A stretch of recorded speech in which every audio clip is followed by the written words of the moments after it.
ጤና ይስጥልኝ እንደምንላችኋል ወደ ተመልካቾቻችን ይህ አውሎ ሚዲያ ነው። የነሐሴ 11 2012 ዓ.ም የአውሎ ዜና ነው ጀምሯል። ከዜናዎቹ ጋር ሀገር ተክለብርሃን ነኝ። በቅድሚያ አርዕስተ ዜና።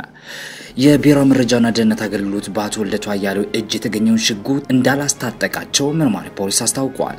ፍርድ ቤቱ ጀዋር መሐመድን ጨምሮ በ14 ተጠርጣሪዎች ላይ የአቃቤ ሕግ የቅድመ ምርመራ ምስክሮችን ለማሰማት ተለዋጭ ቀጠሮ ሰጥቷል። በጸጥታ ኃይሎች ትዕዛዝ ካለፈው አርብ ጀምሮ ስርጭቱን አቋርጦ የነበረው የወላይታ ወጌታ የማህበረሰብ ራዲዮ ጣቢያ ከዛሬ ሰኞ ማለዳ ጀምሮ መደበኛ ዝግጅቱን ማስተላለፍ ጀምሯል። በአዲስ አበባ በቀጣዮቹ 3 ቀናት በከተማዋ አንዳንድ አካባቢዎች ላይ መብራት እንደሚጠፋም ተገልጿል። ኢትዮጵያ የፌደራል ፖሊስ ኦፊሰሮችን በሰላም ማስከበር ተልዕኮ ልታሰማራ ነው። የብልጽግና ፓርቲ ስራ አስፈጻሚ ኮሚቴ ስብሰባ ማካሄድ ጀምሯል። ከውጭ ግብጽ በቲክቶክ ቀብጣቸዋል ብላ ያሰረቻቸው ሴቶች እንድትፈታ የሰብአዊ መብት ተቆርቋሪዎች ጫና እየፈጠሩ ነው። ብሩንዲ የቀድሞ ቅኝ ገዢዎቿን ጀርመንና ቤልጂየምን 36 ቢሊዮን ዩሮ ካሳ ልትጠይቅ መሆኗን አስታወቀች። የባህረ ሰላጤው ሀገራት ትብብር ምክር ቤት ከዩኤኢ ጋር እንደሚቆም አስታውቋል። በዝርዝር እናያቸዋለን። ተመልካቾቻችን አብራችሁን ቆዩ።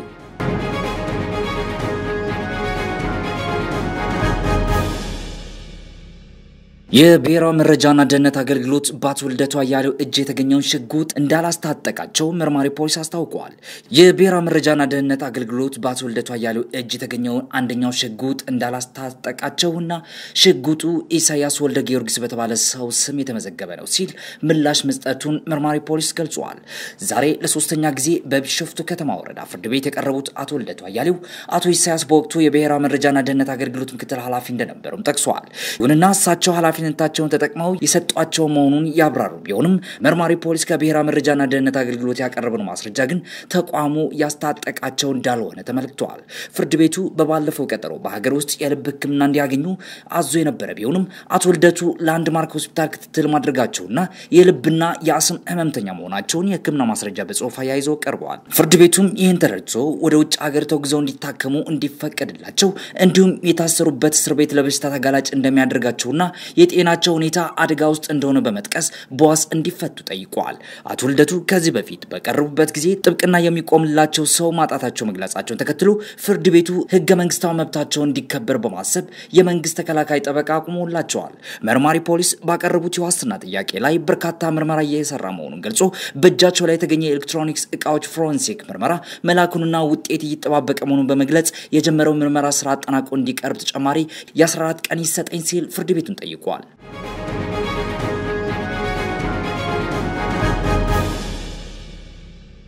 ፍርድ ቤቱ ጀዋር መሐመድን ጨምሮ በ14 ተጠርጣሪዎች ላይ የአቃቤ ሕግ የቅድመ ምርመራ ምስክሮችን ለማሰማት ተለዋጭ ቀጠሮ ሰጥቷል። በፌደራል የመጀመሪያ ደረጃ ፍርድ ቤት አራዳ ምድብ የጊዜ ቀጠሮ ችሎት በልደታ አዳራሽ ጀዋር መሐመድን ጨምሮ በ14 ተጠርጣሪዎች መዝገብ የአቃቤ ሕግ የቅድመ ምርመራ ምስክሮችን ለማሰማት ችሎት ተሰይሞ የነበረ ቢሆንም 5 ተጠርጣሪዎች ከሕክምና ጋር በተያያዘ ፍርድ ቤት ስላልቀረቡ እነሱ በሌሉበት ምስክሮች ሊሰሙ አይገባም የሚል አቤቱታ ተጠርጣሪዎች አቅርበው ነበር። ፍርድ ቤቱን ጉዳዩ መርምሮ ተለዋጭ ቀጠሮ ሰጥቶበታል። ሐሙስ ሐምሌ 7 2012 ዓ.ም በኋላው ችሎት ከ8 የሀገር ውስጥና የውጭ መገናኛ ብዙሃን የተገኙ ጋዜጠኞች ችሎቱን እንዲከታተሉ የተደረገበት የፕላዝማ ቴሌቪዥን አገልግሎት ባለመሰጠቱ መከታተል አልተቻለም ነበር። ሆኖም ከአቃቤ ሕግና ከተጠርጣሪ ጠበቆች እንደተጠቆሙት አቃቤ ሕግ ያቀረበውን ምስክርነት ይሰማልኝ ተለዋጭ ቀጠሮን ፍርድ ቤቱ ተቀብሎ በሌሎች ተጠርጣሪዎች ላይ የአቃቤ ሕግ የቅድመ ምርመራ ምስክሮችን ለማሰማት ለፊታችን ለሰኞ ነሐሴ 11 2012 ዓ.ም ተለዋጭ ቀጠሮ ሰጥቷል። ተጠርጣሪዎቹ ከቤተሰብ ጋር እንድንገናኝና ምግብ ቢገባልን የሚል አቤቱታ ማቅረባቸውን ተከትሎ ፍርድ ቤቱ በጥንቃቄ ከቤተሰብ ጋር እንዲገናኙ እንዲደረግ ማዟል።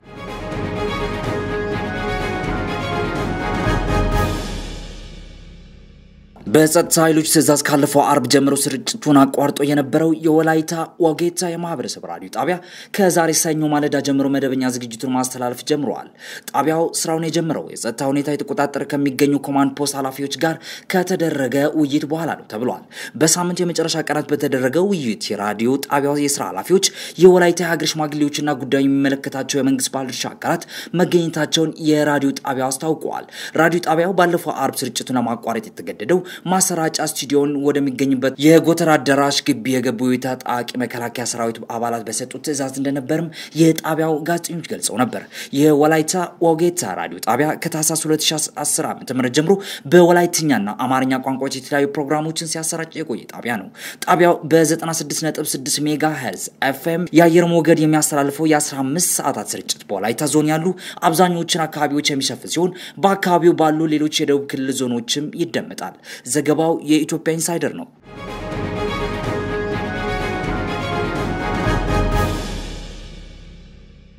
በአዲስ አበባ በቀጣዮቹ 3 ቀናት በከተማዋ አንዳንድ አካባቢዎች ላይ መብራት እንደሚጠፋ ተገለጸ። የኢትዮጵያ ኤሌክትሪክ አገልግሎት ባወጣው መግለጫ ከነገ ጀምሮ ከጠዋቱ 2 ሰዓት እስከ ረፋዱ 4 ሰዓት ድረስ በከፍተኛ ኤሌክትሪክ ተሸካሚ መስመር ላይ የማሻሻያ ስራ ለማከናወን ሲባል የኃይል አቅርቦት ይቋረጣል።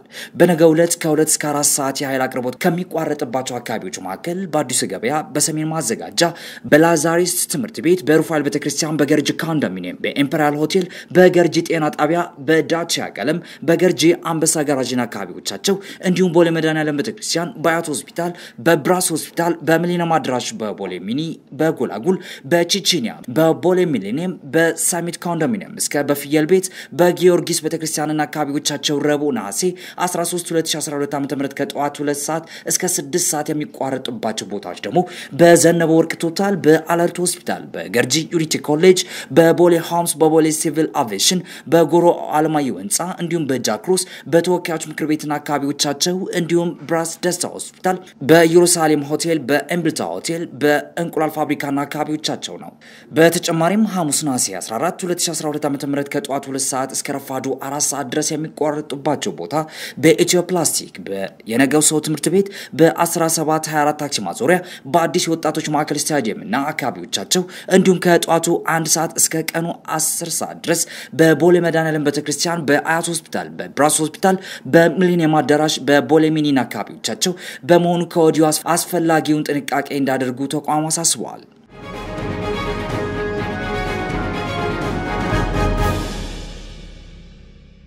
ኢትዮጵያ የፌደራል ፖሊስ ኦፊሰሮችን በሰላም ማስከበር ተልዕኮ ልታሰማራ ነው።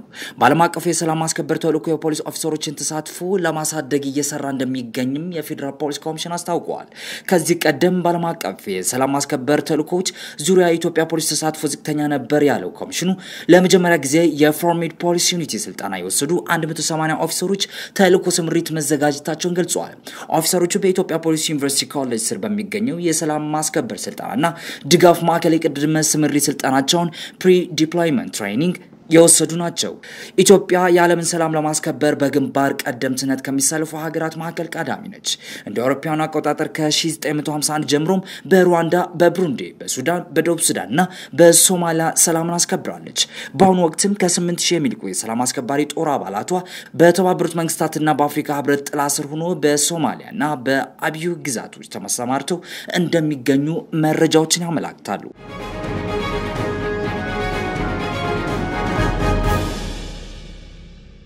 የብልጽግና ፓርቲ ስራ አስፈጻሚ ኮሚቴ ስብሰባውን ማካሄድ ጀምሯል። የብልጽግና ፓርቲ ስራ አስፈጻሚ በየክልሉ ስራ አስፈጻሚዎች የቀረቡትን ሪፖርቶች ለመገምገምና በወቅታዊ ሀገራዊ ጉዳዮች ዙሪያ ለመወያየት ስብሰባውን መጀመሩን ጠቅላይ ሚኒስትር ዶክተር አብይ አህመድ አስታውቀዋል። የብልጽግና ፓርቲ ሊቀመንበር የፌዴሪ ጠቅላይ ሚኒስትር ዶክተር አብይ አህመድ በማህበራዊ ትስስር ገጻቸው እንደገለጹት ፓርቲው በሚቀርቡት ሪፖርቶችና በወቅታዊ ሀገራዊ ጉዳዮች ዙሪያ በመምከር የተለያዩ ውሳኔዎችን ያሳልፋል ተብሎ ይጠበቃል።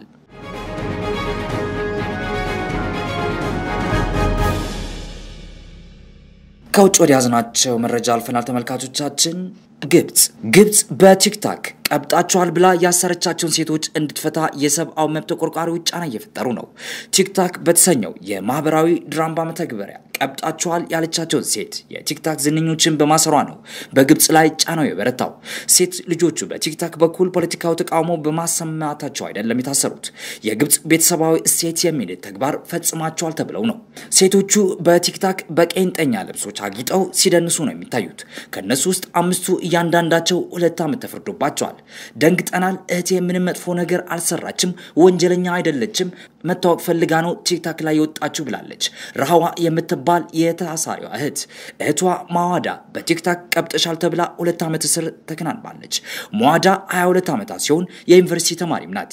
የግብጽም ቤተሰባዊ እሴት ንደሻል በሚል ነው እስር ቤት የተወረወረችው። ባለፈው ግንቦት ወር ፖሊስ በቁጥጥር ስር ሳያውላት በፊት አንድ ሙዚቃ ስደንስ የሚታይ ቪዲዮ ለቃ ነበር በቲክታክ። ወንጀሏም ይሄው ነው። እህቷ ረሃዋ እንደምትለው እናታችን እንቅልፍ አጣለች፣ ቀን በቀን እንዳለቀሰች ነው፣ አንዳንድ ጊዜ ሌሊት እየተነሳች ጭምር ልጄ ትላለች ብላለች። 5ቱ የቲክታክ ከዋክብት በግብጽ መነጋገሪያ ከሆኑ ሰንብቷል። ከመዋዳ ሌላ 4 ሴቶች በግብጽ በቲክታክ ምክንያት ዝናን የተቀዳጁ ሴቶች ናቸው። ሁሉም 2 ዓመት እስርና $20,000 ቅጣት ተጥሎባቸዋል። ታሳሪዋ መዋዳ በቲክታክ ዝና ያገኘች ስትመጣ ለታወቁ የልብስ አምራቾች ማስተዋወቅም ጀምራ ነበር። ጉጉቷም እውቅ ተዋናይ ለመሆን ነበር። አምነስቲ ኢንተርናሽናል እንዳለው ከሆነ ደግሞ አቃቤ ሕግ ይችን ወጣት ለመክሰስ 17 ፎቶዎችን ለፍርድ ቤት አቅርበዋል። ይህም ጨዋ አለመሆኗን ለማመስከር የተደረገ ጥረት ነው። እህቷ ረሃዋ እንደተናገረችው ከሆነ ደግሞ እነዚህ ፎቶዎች ስልኳ ከተሰረቀ በኋላ ተገኙ የተባሉ ናቸው። መዋዳ በመጪው ሳምንት ነሐሴ 17 ይግባኝ ትላለች። ምናልባት ፍርዱ ወደ 1 ዓመት ዝቅ ይደረግላል ተብሎ ይጠበቃል።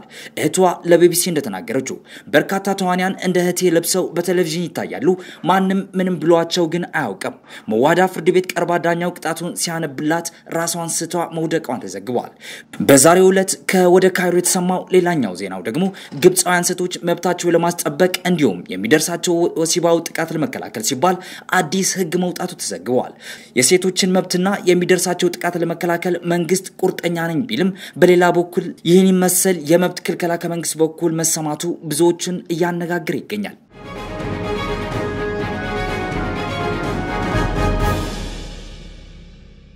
ብሩንዲ የቀድሞ ቀኝ ገዢዎቿን ጀርመንና ቤልጅየም 36 ቢሊዮን ዩሮ ካሳ ልትጠይቅ መሆኗ ተሰምቷል። የምስራቅ አፍሪካዊቷ ሀገር ብሩንዲ የቀድሞ ጀርመን ቅኝ ግዛት እንዲሁም ከ60 ዓመታት በፊት ነፃነት እስክትቀናይ ድረስ በቤልጅየም የግዛት ዘመን ኖራለች። ዛሬ ይፋ የሆነ አንድ ሪፖርት እንዳመላከተው ከሆነ የሀገሪቱ መሪዎች ሁለቱ የቀድሞ ቀኝ ገዢ ሀገራት ላደረሱት ሁለንተናዊ ጥፋት 36 ቢሊዮን ዩሮ ካሳ እንደሚከፍሉ ለመጠየቅ ማቀዳቸውን አትተዋል። በርካታ ሚዲያዎችም ይህንን ሪፖርት ጠቅሰው ቤልጅየምና ጀርመን የቅኝ ግዛት ካሳ የሚሆን 42.6 ቢሊዮን ዶላር እንዲከፍሉ ብሩንዲ መጠየቋ እቅድ እንዳላት ነው ያነሱት። የሀገሪቱ ሴኔት በቅኝ ግዛት ወቅት የተፈጸሙ ጉዳቶች የሚገመግም አንድ ቡድን ማቋቋሙ ታውቋል ሲል ራዲዮ ፍራንስ ኢንተርናሽናል ዘግቧል።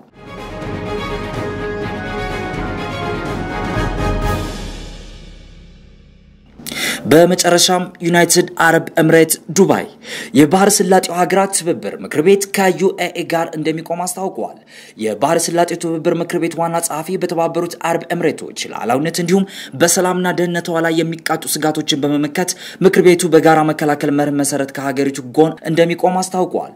ዋና ጸሐፊው ናይፍ ፋላህ አልሐጅራፍ ይህንን ያስታወቁት የዩኤኢ ከእስራኤል ጋር የደረሰችውን የሰላም ስምምነት በማስመልከት የኢራን ፕሬዝዳንትና ሌሎች ሀገሪቱ ከፍተኛ ባለስልጣናት በዩኤኢ ላይ ይዛቻ ንግግር ማድረጋቸውን ባወገዙበት መግለጫ ነው።